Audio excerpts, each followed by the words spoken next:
Hello, I'm Tony Vlahos for ExecuNet. Thanks so much for tuning in today. I think it was President Eisenhower who said that the supreme quality for leadership is unquestionable integrity. Without it, no real success is possible. Well, time has not diminished the importance of integrity as a leadership trait. And my guest today totally understands what this means. Kelley Kosow is the author of The Integrity Advantage, which was released in November 2017. She's a motivational speaker, a master life coach, and CEO of the acclaimed Ford Institute. Kelley, it's a joy to be speaking with you today. It's a joy to be here. Thank you. Terrific. So, of course, many of us know the dictionary definition of integrity. Ideas like honesty and moral principles leap to mind. How do you define it? I define so originally I thought that was integrity, just this moral code or being honest. And then I realized another because I teach shadow work at the Ford Institute. We're known for being experts at the shadow. And the shadow is about wholeness. So we're always talking about wholeness and owning all the parts of yourself. So, if you own the totality of who you are, hopefully you can be fully expressed and what is inside, so is the outside will be a reflection of your outer world. So owning all of who you are, you can manifest all your desires. So when I looked at the dictionary, actually a student came in one day and said to me, you know what, I was looking up the definition of integrity and it means wholeness. And all of a sudden it was like light bulbs went off. But I realized that for me, integrity is a lifestyle. It's a way of life. And it is, so my definition has three parts. It's owning all of who you are, which is the wholeness component, and living in alignment with your deepest truths and your grandest desires. Because if you're not living in your deepest truths and grandest desires, you're out of integrity. And then you're going to start judging and blaming and resenting. And it's a very dark hole. And it's quite a more robust definition than my dictionary definition. I'm glad you shared that. So if we talk to workers, they would tell us that integrity is certainly a key attribute, if not the greatest attribute for their leaders. Now, most leaders and companies would say, well, I value integrity. What would you Right. like leaders to realize about integrity? That it is a way of life and it's just not the talk. You feel it when someone is walking the walk. You feel it when someone is owning their wholeness and being able to speak their truth. The whole culture of a corporation will change when you have a person of integrity at the helm who is, because when you own all of your stuff, you're not judging, because what we judge in others is what we judge in ourselves. So just by owning our wholeness, if I see in you laziness, I can understand that because I own where I can be lazy and I can find the gifts of lazy. And so I think that a leader of integrity who's not just talking it, but living, who is thinking, who do I want to be in this moment? What kind of culture do I want to create? And how am I being that instead of doing that is huge. And creating the structures inside the culture to support that vibration. I know a lot of these new cultures, yeah, they have a ping pong table and they have lunch delivered, and that's all wonderful. And that might all create some connection. But you need more than that, because if people aren't being honest, if people aren't aligning with a vision, then it's kind of for naught. So The sum is, go ahead. I'm sorry, let's talk about some practical ways that leaders can develop and display integrity. Not the ping pong table way, but the true way. Well, I think A is looking, I think leaders have to do their own work. I think that's the huge thing in the leader of today, that they have to, their vibration, their consciousness is going to emanate in the culture. I mean, anything is a reflection of self. And when you're at that leader, your wounds, your fears, your, anything that's unhealed in you is going to show up. It's just like in all of our relationships. So I think leaders have to do their own work. They have to understand their fears. They have to understand their wounds. They have to understand their sensitivities, because the stuff that triggers them, if you're in fear, if you have a fear-based, you don't want to rule in a fear-based community. You don't want to rule by threatening. You don't want to rule. You want to invite conversation. If you can value yourself, you can value other people. If you can stand in the possibility for yourself, you can stand in the possibility for others. So I think it's always connecting people to the vision, and also going and having conversations in the workplace that are honest, that are what's working, what could we be doing differently. Inviting people to stand in the collective and be responsible for the collective, and invite that kind of participation. That's a lovely, wise answer. Thank you, Kelley. Let's talk about integrity, please, in the context of the Time's Up movement. For anyone who's watching and isn't familiar with it, of course, this is a movement started by women in the entertainment industry who are committed to supporting women everywhere and acknowledging that the clock is running out on sexual assault and harassment and inequality in the workplace. Many senior level executives watching our talk are wondering, well, how do I start? What can I do to make a difference? And in that spirit, let's talk about how integrity can help them move forward. Well, and I think it's great. Anyone who's looking at what can I do, that's terrific, because I think everything, when you live in integrity, you're living, in relationship to other things. So you're looking at whatever's going on in the universe or the culture right now as a reflection.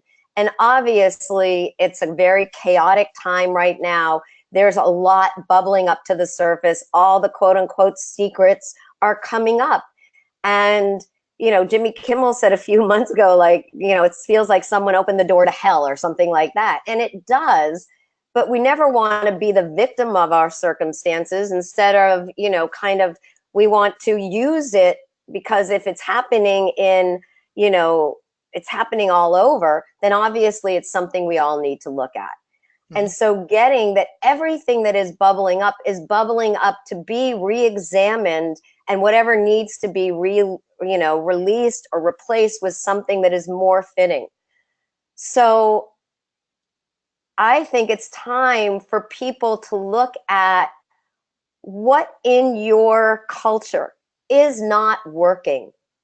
I say on a personal level, and I think, our individual lives and what's going on, the collective, it's very similar. I mean, at some point we all get to a point in our life where something isn't working, and we get to the point of enough is enough.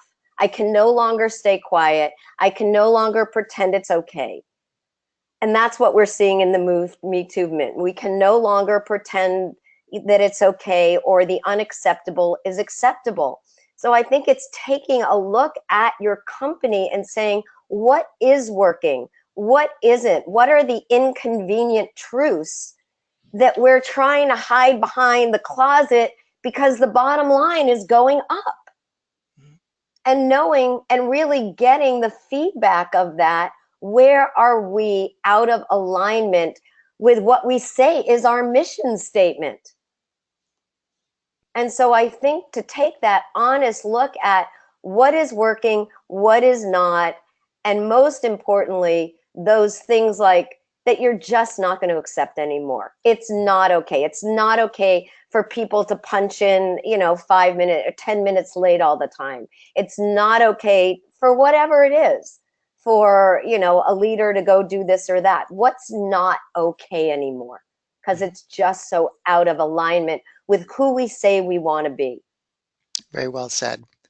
Talk to me, please, Kelley, about the inspiration for your book, The Integrity Advantage. What prompted you? Was there a personal life moment, a professional experience, something that triggered you to finally say, you know what, I need to put this down and publish a book?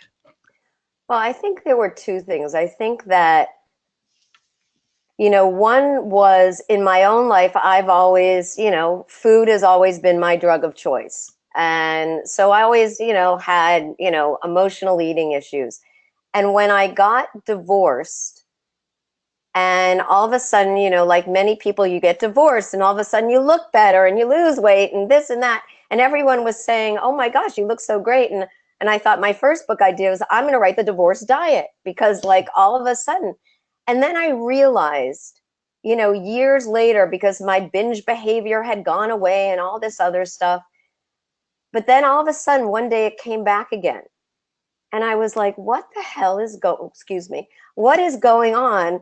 I haven't acted this way in 5 years. Like I thought it was over. I thought I had fixed it because I'm a perfectionist and I like to fix things. And I realized it wasn't my divorce that made me look better. It was being out of integrity that made me self-sabotage.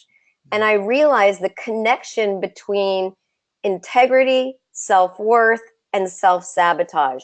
When we are out of integrity, we don't feel good about ourselves. And self-worth and deserving is a huge thing. And so when you're out of integrity, you don't feel like you are worthy of having your dreams and having all the good stuff. So you will self-sabotage because the number one belief that plays in all of our minds, and it might be our unconscious mind, is I'm not good enough. So every time we're out of integrity and self-sabotage, we reinforce that belief, I'm not good enough, I'm not deserving enough. And then our self-worth plummets, and because we feel bad about ourselves, we say, what do I care? So I'll go eat the bag of cookies or whatever the hell it is. Sorry. I swear.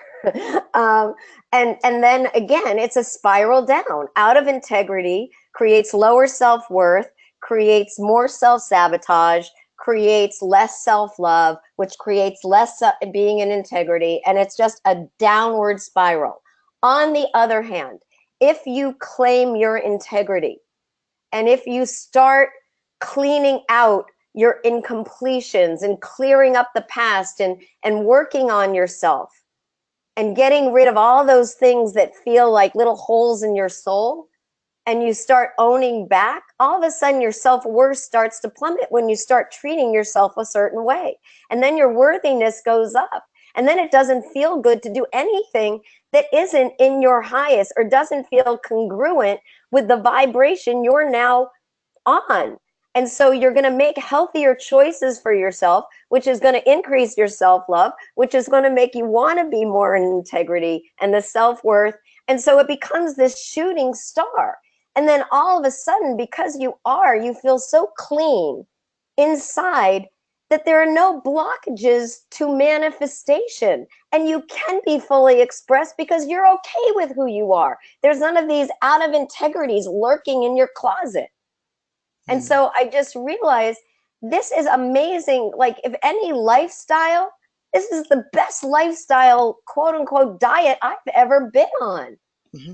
And it starts by taking that U-turn back to yourself and saying, what's right for me in this moment? I was the ultimate perfectionist, trying to do what out there they regarded as perfect.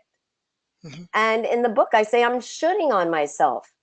Because at the end of the day, I just kept I was on that gerbil wheel and I couldn't get off it, even if my body was like aching and this and that. And so those were just this concept of integrity as a way of life. It's not something I do this week because my finances are out of whack. Mm-hmm. It is the way I should be living so I can feel clean and worthy of manifesting. Mm-hmm. Tell me, Kelley, who you'd like to reach and transform with your book and, of course, your work through the Ford Institute. In particular, are there senior level executives who I imagine are going through many personal experiences as well as daily work life experiences who could benefit from this? Talk to me, please, about how you'd like to shape them in their lives? Well, I mean, obviously, we would love to reach the people where the ripple effect is even bigger. So, you can talk to one person or you can talk to someone who's, has a culture that they're impacting.